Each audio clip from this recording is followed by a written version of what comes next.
Good morning दोस्तों। देखिए ये हाई स्कूल की हिंदी की ऑनलाइन क्लास है और इसमें मैं आपको सूरदास के पद पढ़ा रहा हूँ। ठीक है, इससे पहले आपके 9 पद्यांश हो चुके हैं और ये आपका 10वां पद्यांश है जिसमें आपको मैं संदर्भ और प्रसंग सहित व्याख्या और उसके काव्य सौंदर्य बताने वाला हूँ। ये देखिए बहुत ही इम्पॉर्टेंट पद्यांश है। ये आपका 2006, 2009, 2012, 2014 और 2017 में आ चुका है एग्ज़ाम में। ठीक है, तो इसके एग्ज़ाम में आने की संभावना काफ़ी हद तक रहती है, तो इसको आप अच्छी तरह से देखिएगा। ठीक है, सबसे पहले देखिए मैं थोड़ा सा इसको पढ़ करके बता देता हूँ। निर्गुण कौन देश को बासी, मधुकर कहीं समझाई सहुदे, बूझत साँच न हासी। को है जनक कौन है जननी, कौन नारी को दासी, कैसो बरन भेष है कैसो, किहिम रस में अभिलाषी। पावे गौ पुनि कियो आपनो, जोरे करे गौ गासी, सुनत मौन हुए रहियो बावरो, सूर सबय मत नासी। देखिए इसमें सबके मीनिंग मैंने लिख दिए हैं। निर्गुण माने होता है निराकार, बासी के माने होता है निवासी, मधुकर के माने भौरा, समझाए माने समझाओ, सौ माने सौगंध, दय माने देना, हासी माने हंसी करना, को है माने कौन है, जनक माने पिता, जननी माने माता, बरन माने रंग वर्ण, किहिम माने किसके, अभिलाषी माने इच्छुक, पावे गौ माने पाओगे, पुनि माने फल, गांसी माने छल कपट, सुनत माने सुनकर, हुए माने हो गए, रहियो माने रह गए, बावरो माने पागल होना, सबय माने सारा, मति माने विवेक, नासी माने समाप्त हो गया। तो इस तरह से आप इन मीनिंगों के आधार पर, इन शब्दार्थ के आधार पर इसका अर्थ निकालने की कोशिश करिएगा। मैं आपको समझा रहा हूँ। देखिए सबसे पहले संदर्भ आपको लिखना है, तो संदर्भ आप पूर्वत रूप से जो भी लिखते चले आए वही लिखा जाएगा। अगर अभी आपको संदर्भ लिखना नहीं पता है तो आप मेरे पीछे के वीडियो देख लीजिए, उसमें हिंदी कक्षा 10 यूपी बोर्ड के नाम से प्लेलिस्ट बनी हुई है, उसमें जाकर आप पिछले वीडियो देख सकते हैं। उसके बाद में प्रसंग की बात करेंगे। प्रसंग में देखिए इसके सारांश में क्या है कि जैसा आप जानते थे कि 9वें पद्यांश में जो उद्धव थे वो गोपियों को समझाने के लिए गए थे और ये कहा था कि आप निर्गुण ब्रह्म की उपासना कीजिए और उससे में आपको सुकून मिलेगा। तो देखिए उसके बाद की बात है, तो यहाँ पर प्रसंग क्या है कि प्रसंग में जो है यहाँ पर गोपियाँ क्या कि जो हैं वो निर्गुण ब्रह्म की उपासना का खंडन कर रही हैं और सगुण कृष्ण की भक्ति का मंडन किया है, यानी उसकी बड़ाई किया है। ठीक है, तो सगुण और निर्गुण तो आप जानते ही हैं। निर्गुण मतलब जिसके कोई गुण न पता हो, जो निराकार हो, जो जिसको देखा ना जा सके, जो इंद्रियों से परे हो। ठीक है, और सगुण कौन होता है, जो सामने दिखाई देता हो, जिसको छू सकते हैं, बात कर सकते हैं, वो सगुण होता है। तो इस तरह से कृष्ण जो है वो सगुण हैं और ब्रह्म जो है ब्रह्मा जी वो निर्गुण है। ठीक है, तो प्रसंग आप लिखेंगे कि प्रस्तुत पद्यांश में सूरदास ने गोपियों के माध्यम से निर्गुण ब्रह्म की उपासना का खंडन तथा सगुण कृष्ण की भक्ति का मंडन या बड़ाई की है। ठीक है, तो देखिए व्याख्या में यहाँ पर गोपियाँ क्या कर रही हैं कि देखिए यहाँ पर व्यंग कर रही हैं और कैसे व्यंग कर रही हैं, उद्धव से क्या कर रही हैं, कह रहे हैं निर्गुण कौन देश को बासी। कह रहे हैं निर्गुण यानी निराकार, जो निराकार है, जो निर्गुण है, ये निराकार है, ये कौन देश यानी किस देश का, बासी यानी कि निवासी है। कह रही है निर्गुण कौन देश को वासी।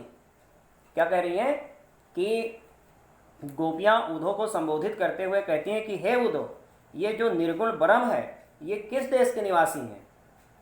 आगे कह रहे हैं मधुकर कही समझाई सहुदय, मधुकर माने भौरा होता है, वो उनको भौरे की अन्य उक्ति दे रही हैं और कह रही है मधुकर कहीं समझाई सहुदय, समझाई माने समझाओ, सहुदय मतलब सौगंध दे करके कह रही हैं कि समझाओ, बूझत साँच न हासी, यानी हम तुमसे ये बात जो पूछ रहे हैं ये सीरियस होकर पूछ रहे हैं, कोई हंसी मजाक में नहीं पूछ रहे हैं।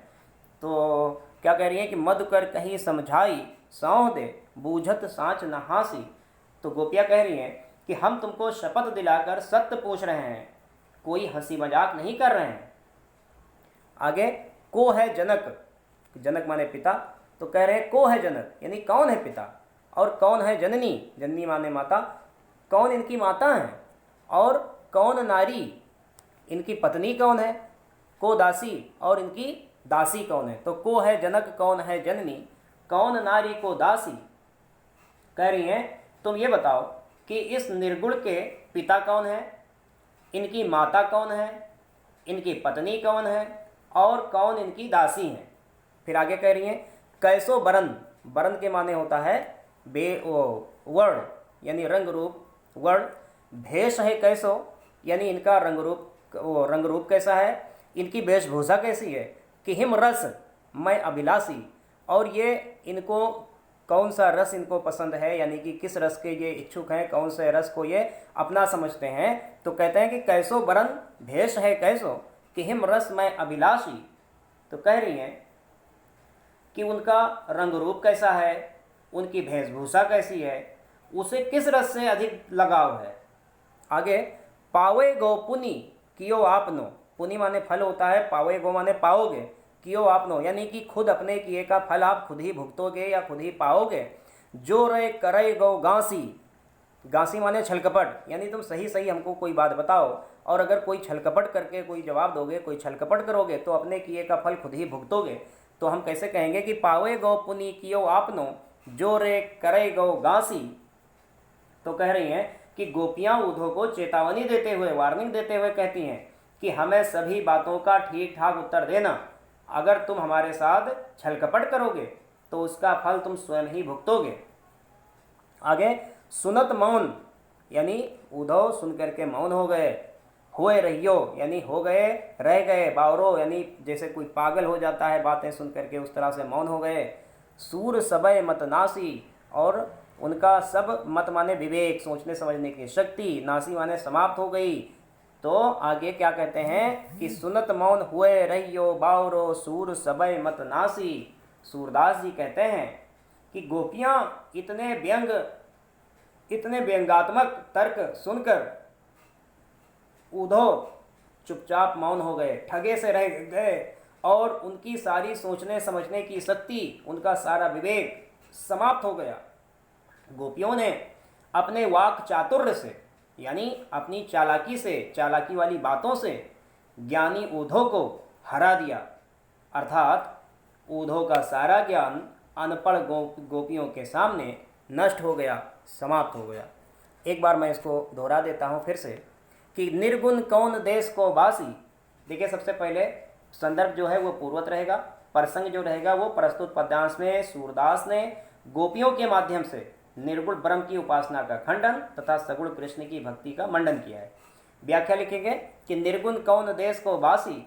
गोपियाँ उद्धव को संबोधित करते हुए कहती हैं कि हे उद्धव, ये निर्गुण ब्रह्म किस देश के निवासी हैं। मधुकर कहीं समझाई सौं दे, बूझत साँच न हांसी। हम तुमको शपथ दिला करके ये सत्य पूछना चाहते हैं, कोई हंसी मजाक नहीं कर रहे हैं।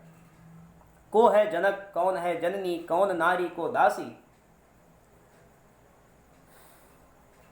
तुम ये बताओ कि इस निर्गुण के पिता कौन है, इसकी माता कौन है, कौन इसकी पत्नी है और कौन इसकी दासी है।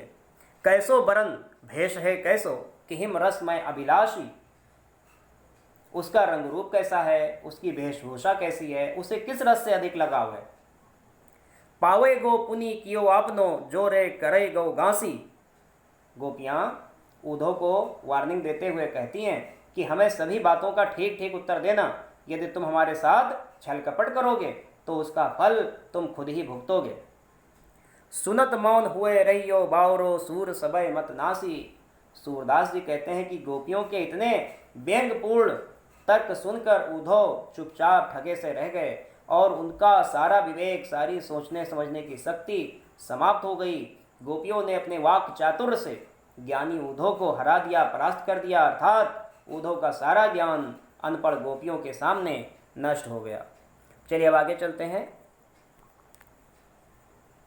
काव्यगत सौंदर्य की बात कर लेते हैं। देखिए मैंने हर बार बताया है, फिर बता रहा हूँ कि सूरदास के जितने पद हैं उसमें भाषा आपको क्या लिखनी है, ब्रज लिखनी है, शैली आपको मुक्तक लिखनी है, और रस यहाँ पर कौन सा है, वियोग श्रृंगार रस है और हास रस है। यहाँ पर देखिए जहाँ पर भी प्रेम का वर्णन होता है, चाहे वो मिलन का हो चाहे वो जुदाई का हो, तो वहाँ पर श्रृंगार रस होता है, और यहाँ पर वियोग श्रृंगार है। जहाँ पर जुदाई की बातें प्रेम में होती हैं वहाँ पर क्या होता है, वियोग श्रृंगार होता है। और एक और रस है इसमें, हास रस। जहाँ पर किसी बात को लेकर हंसी मजाक किया जाता है, किसी के ऊपर व्यंग किया जाता है, तो वहाँ पर हास रस होता है। और इसमें देखिए एक अलंकार की मैं बात कर रहा हूँ कि इसमें अलंकार जो है वो अनुप्रास अलंकार है, लेकिन इसको मैंने छोड़ दिया है और आपको इसमें ढूंढ करके कमेंट में बताना है कि इसमें अनुप्रास अलंकार कौन कौन से शब्दों में है। अनुप्रास अलंकार के यहाँ क्या होता है, जहाँ पर कोई शब्द कोई अक्षर एक से अधिक बार आता है वहाँ अनुप्रास अलंकार होता है।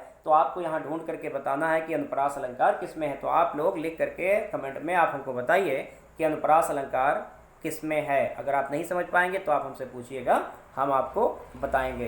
तो इसी के साथ आपसे विदा लेते हैं। अगर आपको ये वीडियो पसंद आती है तो आप हमारे चैनल को सब्सक्राइब कीजिए, कमेंट कीजिए और वीडियो को लाइक कीजिए।